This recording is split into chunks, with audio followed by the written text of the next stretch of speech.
Ang unang sulat ni Pablo kay Timoteo. Unang kabanata. Mula kay Pablo na apostol ni Kristo Jesus, ayon sa utos ng Diyos na ating tagapagligtas, at ni Kristo Jesus na ating pag-asa. Kay Timoteo na tunay kong anak sa pananampalataya. Sumaiyo nawa ang pagpapala, habag at kapayapaan buhat sa Diyos Ama at kay Kristo Jesus na ating Panginoon. Gaya ng itinagubiling ko sa iyo bago ako pumunta sa Macedonia, ibig kong manatili ka sa Efeso upang sabihan mo ang ilang tao diyan na huwag magturo ng maling aral at huwag nilang pag-aksayahan ng panahon ng mga alamat at mahabang talaan ng mga angkan. Iyan ay pinagmumulan lamang ng mga pagtatalo at hindi nakakatulong sa tao upang matupad ang plano ng Diyos sa pamamagitan ng pananampalataya. Ang layunin ng tagubiling ito ay upang magkaroon kayo ng pag-ibig na nagmumula sa pusong dalisay, malinis na budhi at tapat na pananampalataya. May ilang tumalikod sa mga bagay na ito at nalulong sa walang kabuluhang pakikipagtalo. Ibig nilang maging tagapagturo ng kautusan, gayong hindi naman nila nauunawaan ang kanilang sinasabi at ang kanilang ipinagpipilitang ituro. Alam naman natin ang kautusan mabuti kung ginagamit sa tamang paraan.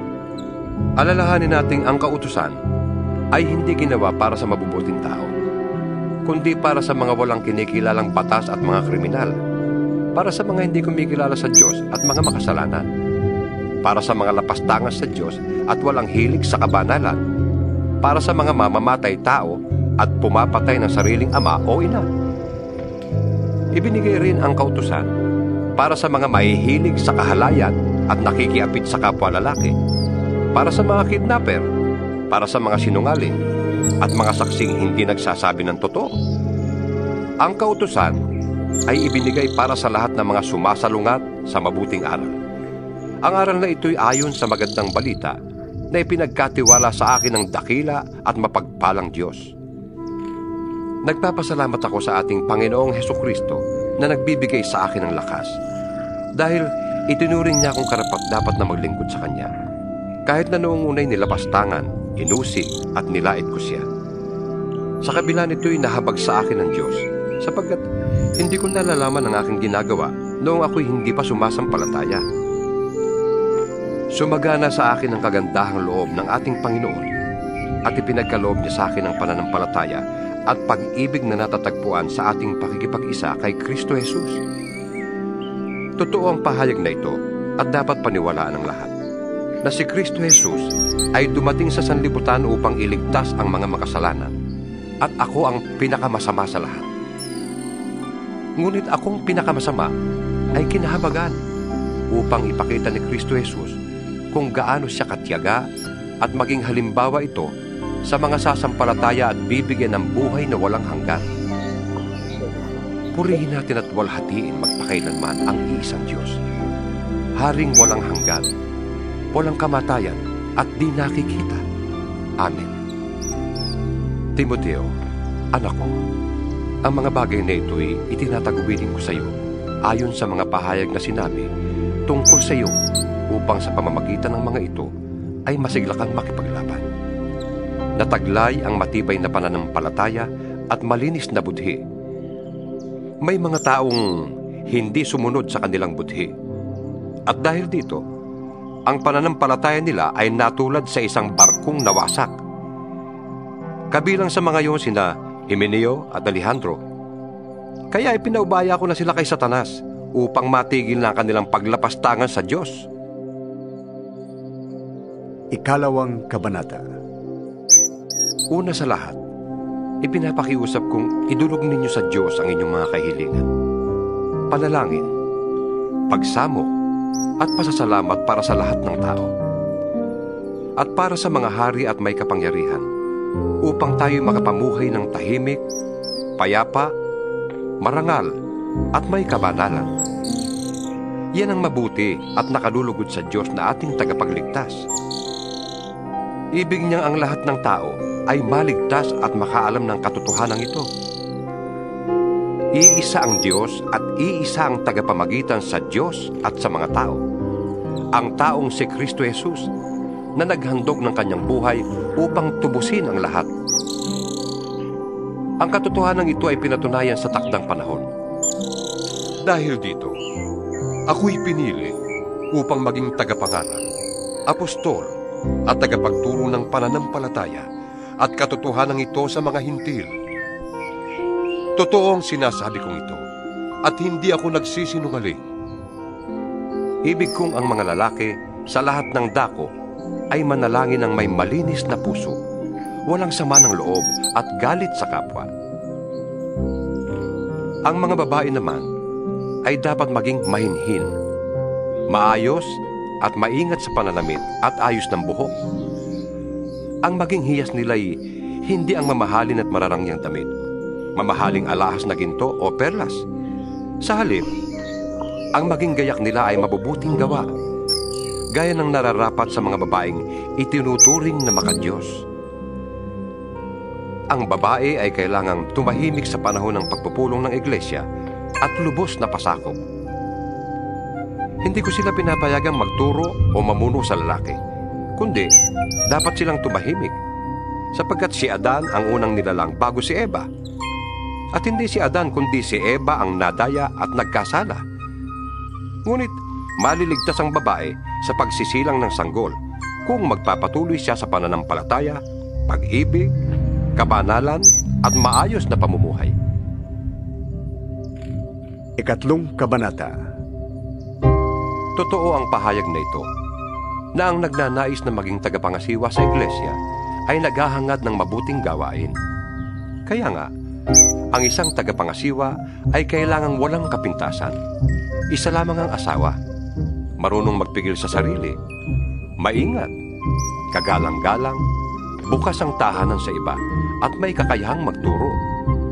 Hindi siya lasenggo, hindi marahas, kundi mahinahon, hindi mahilig makipag-away, at hindi maibigin sa salapi. Dapat, mahusay siyang mamahala sa sariling pamilya, iginagalang at sinusunod ng kanyang mga anak. Sapagkat paano siya makapangangasiwa ng maayos sa iglesia ng Diyos kung hindi niya maiayos ang sarili niyang pamilya? Kailangang siya matagal ng mananampalataya, sapagkat kung hindi, baka siya maging palalo at mapahamak na gaya ng dyablo. Bukod dito, kailangang siya may mabuting patotoo sa paningin ng mga hindi sumasampalataya upang di siya mapintasan at hindi mahulog sa bitag ng dyablo. Ang mga tagapaglingkod naman ay dapat ding maging kagalang-galang, tapat mangusap, hindi lasenggo at hindi sakim sa salapi.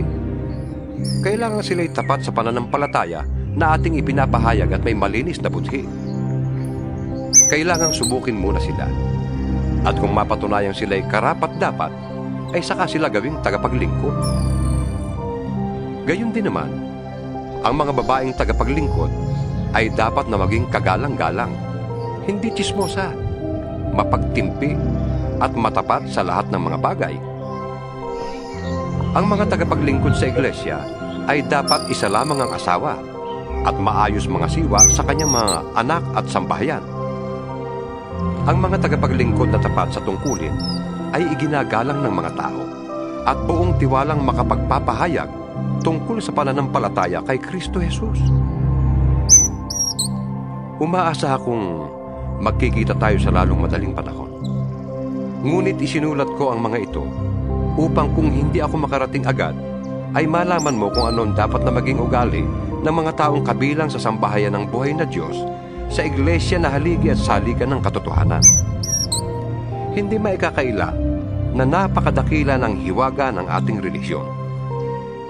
Siya'y nahayag ng maging tao, pinatunayang matuwid ng Espiritu, at nakita ng mga anghel, ipinangaral sa sanlibutan, pinaniwalaan ng lahat, at itinaas sa kalangitan.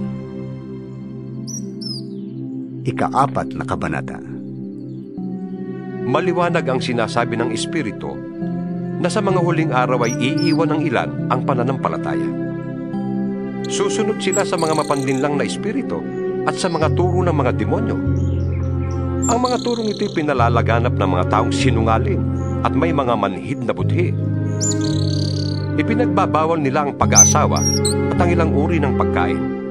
Mga pagkaing nilikha ng Diyos upang kaining may pasasalamat ng mga mananampalataya at nakakaunawa ng katotohanan. Ang lahat ng nilikha ng Diyos ay mabuti at walang dapat ipalagay na masama.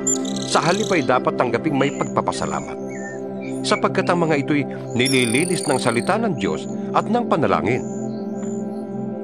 Kung ituturo mo sa mga kapatid ang mga bagay na ito, ikaw ay magiging mabuting lingkod ni Kristo Jesus. Maipapakita mong pinalakas ka ng mga turo tungkol sa pananampalataya at sa mabuting aral na iyong sinusunod. Huwag mong pag-aksayahan ng panahon ang mga alamat na walang halaga. Sa halip, magsanay ka sa kabanalan. May pakinabang sa pagpapalakas ng katawan. Ngunit ang pagsasanay sa kabanalan ay mapapakinabangan sa lahat ng paraan, sapagkat ito'y may pangako hindi lamang sa buhay na ito ngayon, kundi maging sa buhay na darating. Totoo ang salitang ito at dapat paniwalaan ng lahat. Dahil dito, nagsisikap tayo at naghihirap, sapagkat umaasa tayo sa Diyos na buhay at siyang tagapagligtas ng lahat ng mga tao, lalo na ng mga mananampalataya. Ituro mo't ipatupad ang lahat ng ito. Huwag mong hayaang hamaking ka ninuman dahil sa iyong kabataan. Sa halip, sikapin mong maging halimbawa sa mga mananampalataya sa iyong salita, ugali, pag-ibig, pananampalataya, at malinis na pamumuhay. Habang wala pa ako riyan, iukol mo ang iyong panahon sa pagbabasa ng kasulatan sa harap ng mga tao, sa pangangaral at sa pagtuturo. Huwag mong pababayaan ang kaloob ng Espiritu Santo na ibinigay sa iyo ng magsalita ang mga propeta at ipatong sa iyo ng mga pinuno ng iglesia ang kanilang kamay. Isagawa mo ang mga ito at pag-ukulan mo ng panahon upang makita ng lahat ang iyong pag-unlad. Pakaingatan mo ang iyong pagkilos at pagtuturo. Patuloy mong gawin ang mga bagay na ito upang maligtas ka, pati na ang mga nakikinig sa iyo. Ikalimang kabanata. Huwag mong pagsasalitaan ng marahas ang lalaking nakatatanda sa iyo, kundi paalalahanan mo siya na parang sarili mong ama. Pakitunguhan mo namang parang kapatid ang mga nakababatang lalaki. Ituring mong parang sariling ina ang matatandang babae, at pakitunguhan mo ng buong kalinisan ang mga kabataang babae na parang mga kapatid. Igalang mo ang mga biyudang walang ikabubuhay. Subalit, kung ang isang biyuda ay may mga anak o apo, sila ang unang dapat kumalinga sa kanya bilang pagtanaw ng utang na loob, sapagkat ito'y nakalulugod sa Diyos. Ang tunay na biyuda ay iyong nag-iisa na sa buhay, at tanging sa Diyos lamang umaasa, kaya't patuloy siyang nananalangin sa araw at gabi. Samantala, ang biyudang nabubuhay sa kalayawan ay maituturing ng patay. Ipatupad mo sa kanila ang utos na ito upang walang maisumbat sa kanila ang sinuman. Ang sinumang hindi kumakalinga sa kanyang mga kamag-anak, lalo na sa mga kabilang sa kanyang pamilya, ay tumatalikod sa pananampalataya at mas masama pa sa isang di mananampalataya. Ang biyudang dapat isama sa listahan ng tutulungan ay iyong di bababa sa 60 taong gulang. Minsan lamang nag-asawa, kilala sa paggawa ng kabutihan, nagpalaki ng maayos sa kanyang mga anak, magiliw tumanggap sa nakikituloy sa kanyang tahanan, naglingkod ng may kababaang loob sa mga kapatid sa Panginoon, tumulong sa mga nangangailangan at inialay ang sarili sa paggawa ng mabuti. Huwag mong isasama sa listahan ng mga biyuda ang mga bata pa, sapagkat kapag nag-aalabag ka nilang pagnanasa, mapapalayo sila kay Kristo at mag-aasawang muli. Sa gayon, nagkakasala sila dahil sa hindi pagtupad sa una nilang pangako kay Kristo. Sila'y nagiging tamad at nag-aaksaya ng panahon sa pangangapit bahay. At sila'y nagiging tsismosa, mahilig makialam sa buhay ng may buhay at madaldal. Kaya't para sa akin, mabuti pang sila'y mag-asawang muli, magkaanak at mag-asikaso ng tahanan, upang ang ating kaaway ay hindi magkaroon ng pagkakataong mapintasan tayo, sapagkat may ilan ang biyudang nailigaw ni Satanas. Kailangang alagaan ng babaeng mananampalataya ang mga kamag-anak nilang biyuda, nang hindi sila maging pabigat sa iglesia. Sa gayon, ang aalagaan ng iglesia ay yun lamang mga biyudang walang ibang inaasahan. Ang mga pinunong mahusay mamahala ay karapat-dapat tumanggap ng dobling paggalang, lalo na ang mga masigasig sa pangangaral at pagtuturo ng salita ng Diyos. Sapagkat sinasabi ng kasulatan, huwag mong tatalian ang bibig ng baka habang ginagamit sa pag-iig. Nasusulat din, ang manggagawa ay karapat-dapat bayaran. Huwag mong tatanggapin ang anumang paratang laban sa isang pinuno ng iglesia kung walang patotoo ng 2 o 3 saksi. Pagsabihan mo sa harap ng lahat ang sino mang ayaw tumigil sa paggawa ng masama para matakot ang iba. Sa harap ng Diyos at ni Kristo Jesus at ng kanyang mga banal na mga anghel, iniuutos kong sundin mo ang mga bagay na ito nang walang kinikilingan o itinatangi. Huwag mong ipapatong agad ang iyong kamay sa sino man upang bigyan ito ng kapangyarihang mamahala. Ingatan mong huwag kang masangkot sa kasalanan ng iba. Manatili kang walang dungis. Huwag tubig lamang ang iyong iinumin. Uminom ka rin ng kaunting alak para sa iyong sigmura at dahil sa iyong madalas na pagkakasakit. May mga taong lantad na ang kasalanan bago pa humarap sa hukuman. At meron din namang ang kasalanan ay huli na kung mahayag. Gayon din naman, may mabubuting gawa na madaling mapansin. Ngunit kung hindi man mapansin agad, ito'y hindi malilihim habang panahon. Ika-6 na kabanata. Ang mga alipin ay dapat magpakita ng buong paggalang sa kanilang mga amo para walang masabi laban sa pangalan ng Diyos at sa ating mga aral. At kung ang kanila namang amo ay kapwa nila Kristiyano, hindi sila dapat magkulang ng paggalang sa mga ito sa dahilang sila'y magkapatid sa pananampalataya. Dapat pa nga nilang pagbutihin ang kanilang paglilingkod sapagkat ang pinaglilingkuran nila ay kaisa sa pananampalataya at pag-ibig. Ituro mo't ipatupad ang mga bagay na ito. Kung nagtuturo ang sino man ng ibang turo at di sang-ayon sa mga tunay na salita ng Panginoong Hesukristo at sa mga aral tungkol sa kabanalan, siya ay nagyayabang, ngunit walang nalalaman. Sakit na niyang manuligsa at makipagtalo tungkol sa mga salita. Bagay na humahantong sa inggitan, alitan, kutsaan at pagbibintang. Mahilig din siyang makipagtalo sa mga taong liko ang pag-iisip at di kumikilala sa katotohanan. Akala ng mga ganitong tao ay paraan ng pagpapayaman ng relihiyon. Kung sa bagay, malaki nga ang mapapakinabang sa relihiyon kung ang tao ay marunong masyahan. Wala tayong dalang anuman sa sanlibutan at wala rin tayong madadalang anuman pag-alis dito. Kaya, dapat na tayong masyahan kung tayo'y may kinakain at may isinusuot. Ang mga nagnanasang yumaman ay nauhulog sa tukso at nasisilo sa bitag ng masasamang hangaring magtutulak sa kanila sa kamatayan at kapahamakan. Sapagkat ang pag-ibig sa salapi ay ugat ng lahat ng kasamaan. Dahil sa paghahangad na yumaman, may mga taong nalalayo sa pananampalataya at nasa sadlak sa maraming kapighatian. Ngunit ikaw na lingkod ng Diyos, umiwas ka sa mga bagay na ito. Sikapin mong mamuhay ng matuwid, may kabanalan, pananampalataya, pag-ibig, pagtitiis at kahinahunan. Ipaglaban mo ng puspusan ng pananampalataya. Manangang kang mabuti sa buhay na walang hanggan dahil diyang katinawag ng Diyos nang ipahayag mo sa harap ng maraming saksi ang iyong pananalig kay Kristo. Hindi uutos ko sa iyo, sa ngalan ng Diyos na nagbibigay buhay sa lahat, at sa harap ni Kristo Jesus na nagbigay ng mabuting patotoo kay Poncio Pilato. Sundin mong mabuti ng may katapatan ang mga iniutos sa iyo hanggang sa pagbabalik ng Panginoong Hesukristo.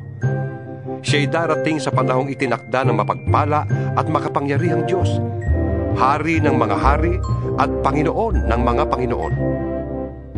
Siya lamang ang walang kamatayan at nananatili sa liwanag na di matitigan.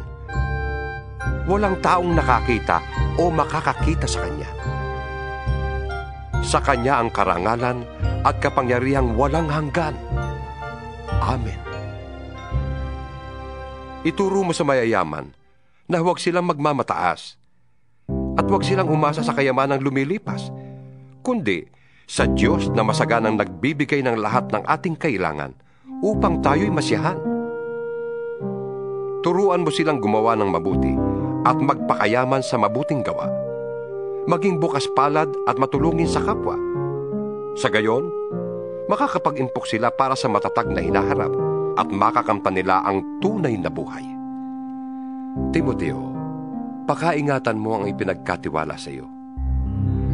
Iwasan mo ang mga usapang walang kabuluhan at ang likong pangangatwiran.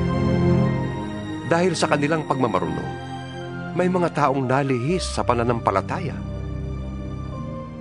Pagpalain nawa kayo ng Diyos.